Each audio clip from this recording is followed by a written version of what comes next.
Hello there, this is Cookies. I have turned 29 and we received some more stuff. The nature gems are to make boosters for Kailasa. And then we're trying to get a research focus going. Go ahead and kill this Triton commander. And then we've got some more combat. Let's go ahead and dive into these. Maybe I can do it without spoiling them. All right, that's a nothing burger. Let's see. Uber going after Tianchi. This should be extremely Uber favored.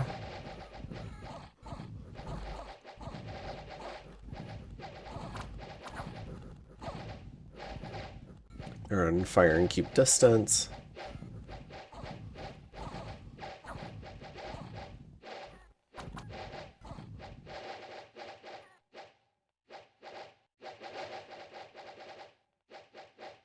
Okay. So, and then we've got Muspelheim attacking We've got a pack of giants. I guess just some PD. And then we've got Ulm attacking Ubar.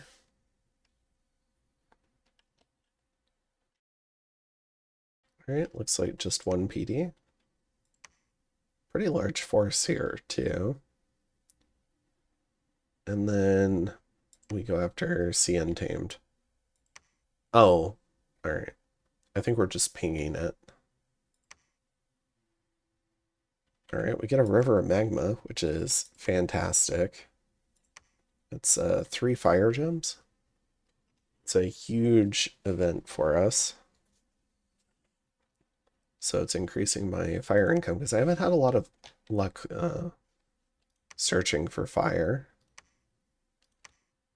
At least from what I've done down in the caves. So did a lot of fairly high level searches. And then, yeah, continuing to just kind of scale away in terms of what we're sending out this turn. Amulet of the Dead, sending out gems. I think this is so Hinnom can get water kobolds. And I don't know what it is for Kailasa. Maybe research boosters, or maybe I don't think they can get a mage with it. But yeah. And then for research, we're running down towards 7. We're still blood hunting. So we haven't made that realization yet that we want to really up our research speed at the expense of blood hunting. This has almost been hunted into the ground.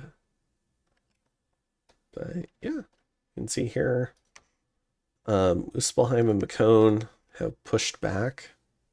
So they've retaken the center throne, but we've got probably some more armies coming in from TNN and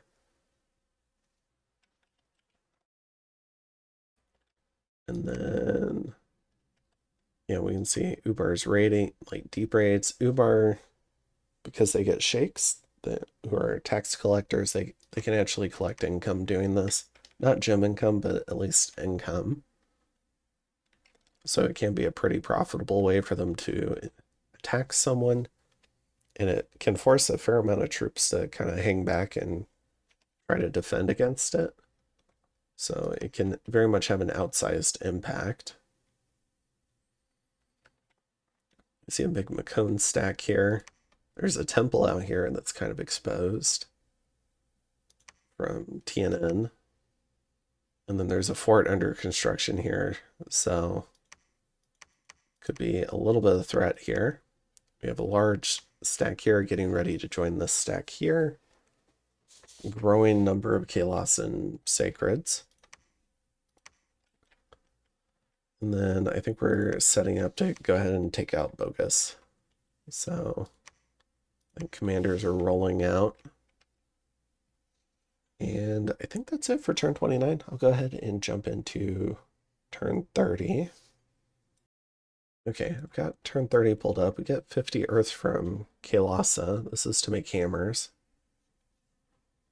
Um, we we do a few trades, like fairly substantial gem trades with the Pangea team and the Agartha team. Generally, we're bringing in nature or fire gems, and we're sending out earth gems. We don't. We've got a lot of great astral nature fire sinks, but not as great of an earth sink, at least for now. And we've got a dire portent. So Forge of the Ancients by the Agartha team, pretty cool. Find an ancient temple, two of them, so that's nice. A little bit more pearl income. Kill the other Triton commander. We go ahead and take it then with that ping. And I think what I was doing with Assassin expansion is I put this guy on like 2 times hold, and then he can run if he needs to. But he just runs slower than he ends up running off the map after most of the independents. But if they attack him, it's time to, like, he'll hold still for a bit and then he'll start running and get off the map just in time. I think on land provinces, that's often with a normal commander, not a demon bred. That's I think like hold times 2. Maybe you can get away with hold times 3 with a little bit more, depending on where you position them too. And that can be a way to kind of like take a province, but if your assassin screws up, you might not lose the commander going for the province. We've got Macone going after Vertlin, no defense. Ubar going after Tianchi. All right, no real defense. Tianchi going after Ubar, probably no real defense. You see, so like this is the impact. You have a small raiding force, but Tianchi has to commit enough to kill that raiding force. And then, but the raiding force gets to choose whether or not it engages. And so you can end up with just tying up a lot of stuff. This stuff's probably just going to keep marching on its way out, though, because of the number of mages included. All right. And then we've got Muspelheim attacking A lot of Muspel Giants here. No fight yet. We get a big gold event. All right. So what are we doing this turn? So this turn, we actually get Helmet Sappers. I put some gargantuan bid. I don't know, it was probably like 800 gold to get them to be able to upgrade this to a castle. And that's because Hinnom, I think, got a hero who can upgrade his forts. And so if I can save some time for that hero, because apparently he can upgrade mine twice to get it up to a citadel. Because I'd have to give it to Hinnom, and Hinnom can build higher level forts than what I can build. So eventually I would like Hinnom to do that for me. And then that way I can create warlocks faster. But it's not a huge hurry. And I think we're finally putting together an army to go take out Bogus. It's been long enough. I think I was trying to like save the patrol chaff. Yeah, these guys have all stopped blood hunting. They're researching now. So my research has shot up a bit. In terms of what's getting sent out, a bunch of kind of like thud kits and hammers and other stuff. So the ovens are Ovens are cooking. I think that's most of it for this turn. Could go to, yeah, we got plenty of time. We can do turn 31. All right, I've got turn 31 pulled up here. Enchanted Tower. We have some mostly all Uber fights for this particular turn. See if there's anything interesting. Doesn't look like it. Steel Maidens clear out a couple of shamans, though. These must have been stolen shamans because they're the Ubar ones. So Ubar making, or Ulm making sure Ubar's Shaitans don't get to take home their prizes. Then we've got Tianchi just running into PD. Ubar raids some barbarians. And then Tianchi doesn't find anything. All right, so they're just kind of raiding each other. We get some gems. Oh, and we get another hero. I believe this guy's another worthy hero. A fantastic worthy hero for Abysia, because he has the cross pass to enable bloodstones without having to empower one of these goofballs in blood. Or I guess one of these guys.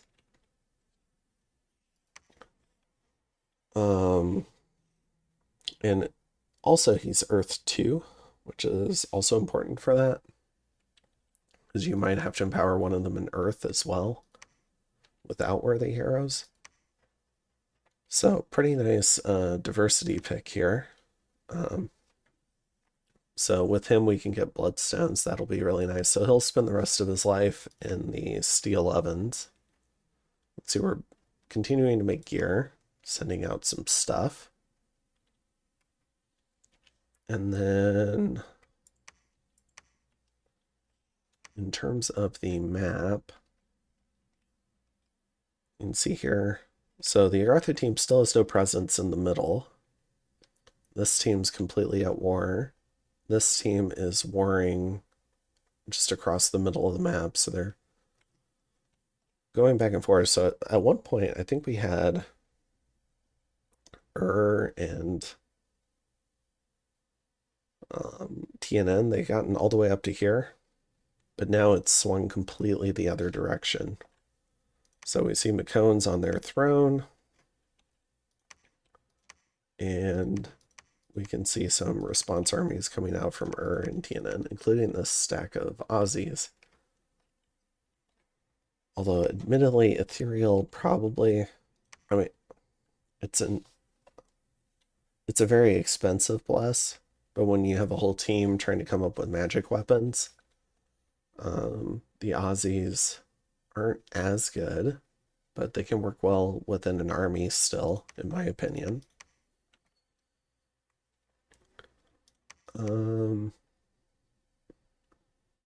mean, this stack just keeps growing and growing. We got a large Hinnom force here.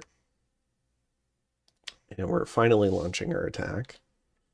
So this is our formation. So we've got as many commanders as possible to try and pick up gear that I can do without affecting research.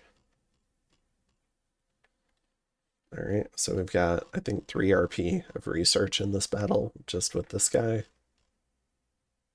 And that's it. But otherwise, continuing to try, oh, we've turned back on blood hunting, but to a lesser extent. It's just these 3 now. And yeah, I think that's it for this one. Still kind of racing through the game. You can see Mother Oak, Forge of the Ancients. But I think a lot of that is just teams are scaling right now. But we're starting to see armies filter into the middle. We've got a large Satis stack here. We've seen some large McCone and Muspelheim stacks moving across the map. We haven't always followed them perfectly. I don't think we're microing our scouts super great, but hopefully that'll start improving soon. But yeah, I've got a fair amount of gold. I'm saving this gold for mage recruitment. So I'm going to recruit my upkeep as high as possible on mages. I've got a few shaman. I wanted to get a couple of fire mages over here. But yeah, I'll go ahead and see you in turn 32. All right, I've got turn 32 pulled up, and we see a little bit more battles going on. But first we'll look at our fight with Bogus.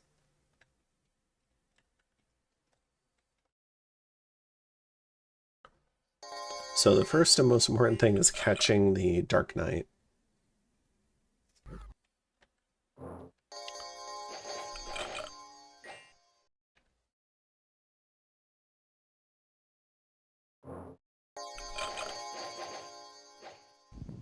So he flies right into the middle of all the troops.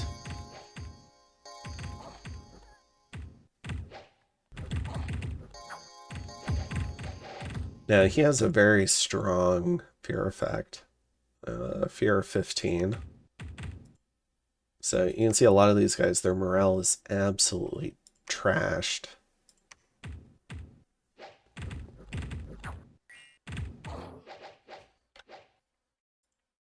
Yeah, and they've routed. So even though he's dead, he's already routed some squads. Yeah.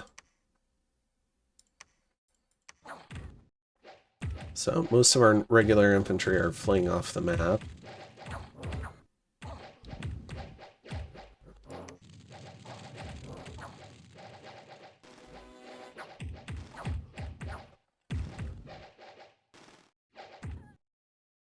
And this troll mage gets away.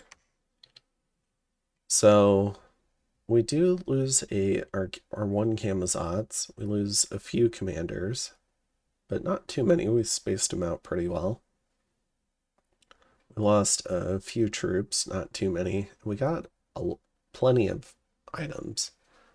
So we got Faithful, Storm Armor, Cat Charm, Race Sword, Greenstone Armor, Precious, Boots of Quickness, and Bracers of Protection. So quite the haul.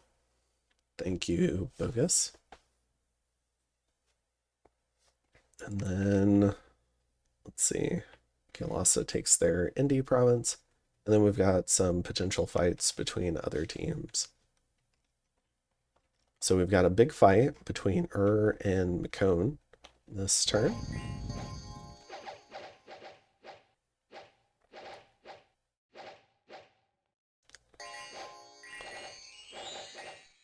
Finally getting to the good action. I'm sure they've already had some significant fights, but this is what I envisioned when I was trying to design the map, was these just like large armies slamming into each other.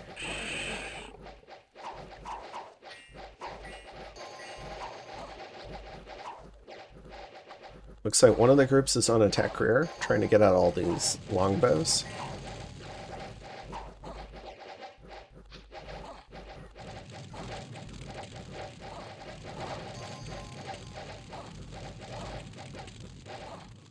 Oh, we've got a thug too. So this Enkidu shaman is completely thugged out. Sword of Sharpness with a gore, 32 protection, 16 defense. Which reminds me, in terms of gear, this guy's kind of thugged out a little. 30 protection and some earth gems. So that's pretty cool, seeing this McCone thug. Then we've got the Enkidu Shaman Thug. We've got this Effer, also with some gear. Definitely not a very... Yeah, this is more survivability gear. He's only got a fist, doesn't even have a weapon. And this Pole March had his armor replaced, so he's up at 30 protection.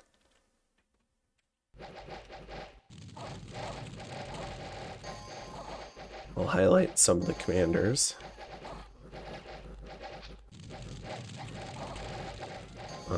while these Urgard are getting slaughtered, let's go ahead and focus on this thug. He has no kills so far. He does have Moss Body on himself. Unfortunately, he's only got 12 attack skill. I think he might be getting repelled a lot.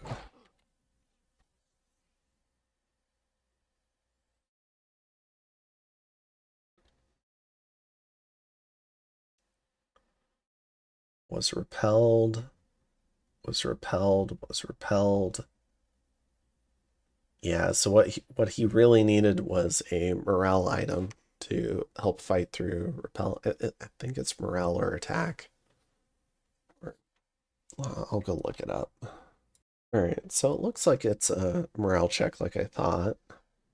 But then you still have to have enough attack to actually hit the unit. Attacker morale check. Morale plus DRN minus weapon length. Repeller check. 10 plus DRN. Plus the number by which the defender won the repel attack. Ah, okay. Yeah, so attack also plays into it, but that number is divided by 2, so it's a little bit lesser. But you do, the morale is the core of it. So this guy is just having a problem passing the morale checks because it's weapon length, repeller check, 10 plus DRN plus the number by which the defender won the repel attack divided by 2. Okay.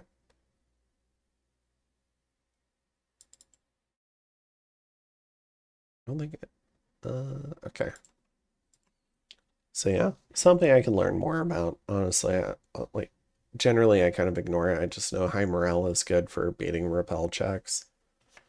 And then good attack is good. Normally don't think about it too hard. It'd probably help me be a better player if I dug into it more. But here we see this guy's been poisoned. So his stats have gone to absolute trash. Oh, he's also been blind. Okay. So he lost both eyes. This guy also lost an eye. Oh, because he's got the eye shield. Okay, so generally speaking, that guy's starving. Okay, so you're looking at 15 morale and 15 attack for a hoplite. And this guy has 13 morale and 12 attack. So he's just kind of stat diffed until he takes away the eyeballs on the Maconian giants.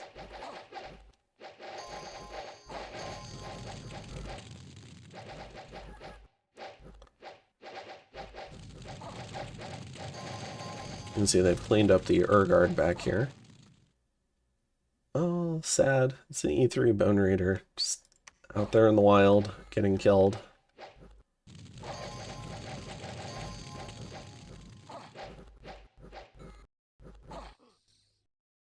This guy's a cap-only NC. So Ur's definitely hoping he makes it off the field. The thug is screwed, but he might have bought time for a good chunk of the rest of the army to get away.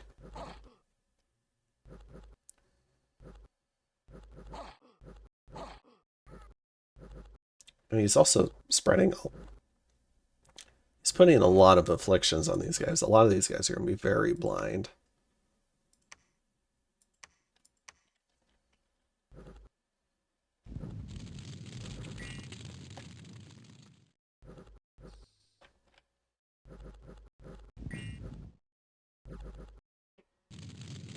Did he just temper armors this guy? I'm not sure if he had that before. So yeah, I think they're all just going blind on this guy now. Soldiers of Steel. Oh no.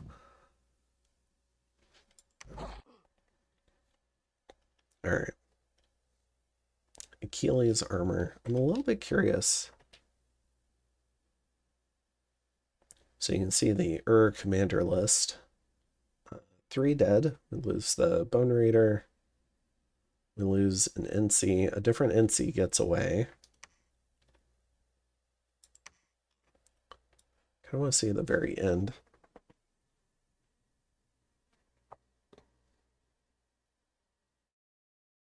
So he resists losing an eyeball. Gets an armor defeating hit. Delivers 8 damage and kills him. Alright. So pretty cool battle. You can see that took horrendous casualties. And McCone lost 3 giants. Alright. So, I mean, this is a huge win for McCone. Definitely some lost momentum for And then we've got a TNG Ubar battle. Just chasing the stack around, I guess. Small Ubar raid. You can see Roos going after the throne here. So it's a whole bunch of skin shifters. And then these 2 guys are going to bless them all. And they're going to hope that's enough to kill all these guys.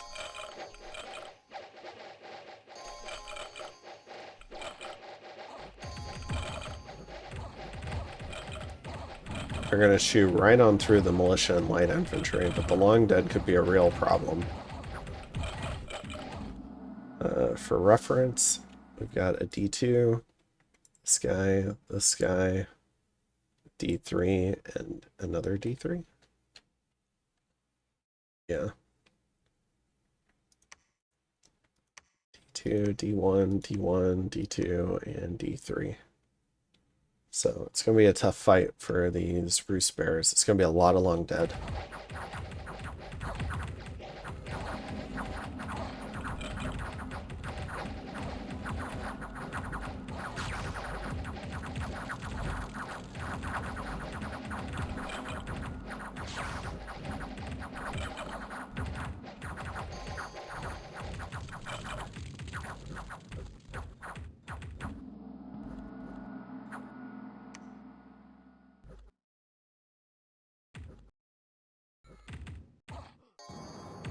Alright, some well-earned loot. Definitely took some attrition, though. It loses 13. Alright, we've got Ulm going after Ubar. Take a look at the map in just a second. Just some counter raiding. We've got Muspelheim going after Finds a stack of longbows. This should be a slaughter, though. He is trying to buff them. Oh, but he's got a Hydra hatchling poisoning them. There.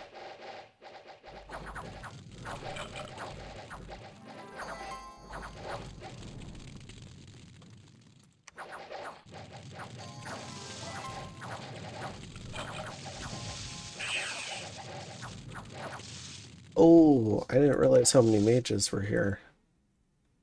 Oh, there's 2 shaman here. And this guy. And that visual bug.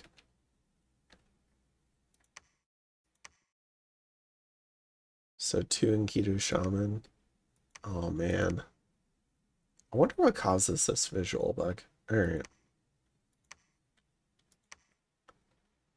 Yeah, then we've got 2 Moose Boy Arls. Yeah, Shib. This is a disaster.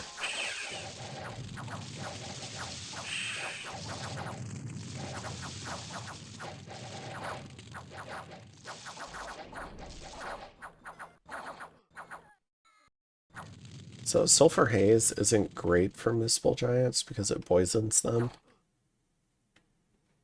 But they can probably regen out of it. But you probably don't want to super afflict them doing that, even though they're less likely to take afflictions.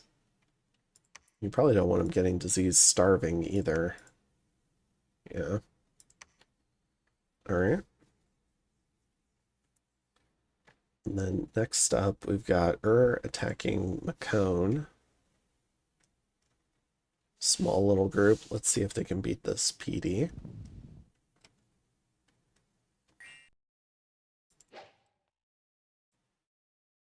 Oh gosh, I need to figure out how to fix this. But he's got the marble armor. Temper armors, moss body, so he's just sitting here casting spells. Oh, he's thugged. Alright, so he's gonna go ahead and run in. Pretty efficient little raid squad with some longbows to help him out. But generally speaking, this turn went very poorly for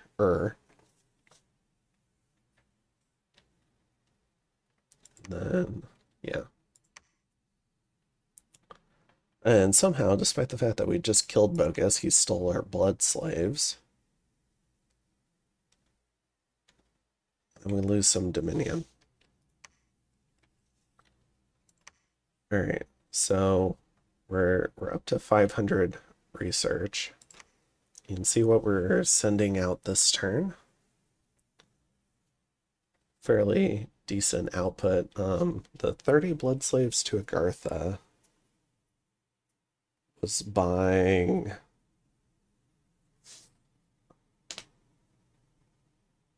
I think skull mentors.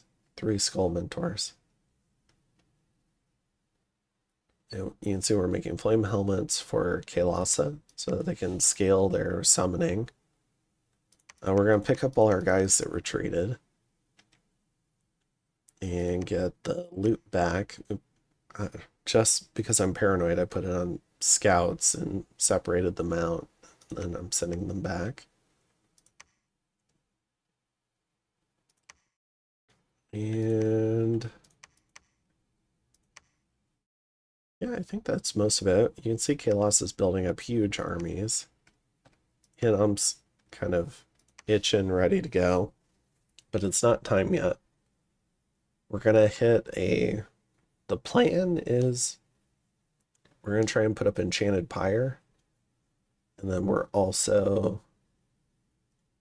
going to put up, or we want to do Enchanted Pyre, and then we want to get lanterns. And then once the research is really humming along for Kael'thasa and Hinnom so that they can properly magic up their armies, then we're going to try and roll into a fight. But for now, we're just trying to look big and scary on the border. But yeah, you can see Macone and Muspelheim pushing deep into the TNN lands.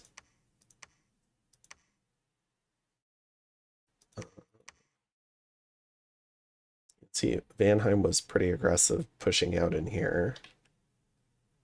They've taken this throne. We still haven't seen the Agartha team move into the middle yet.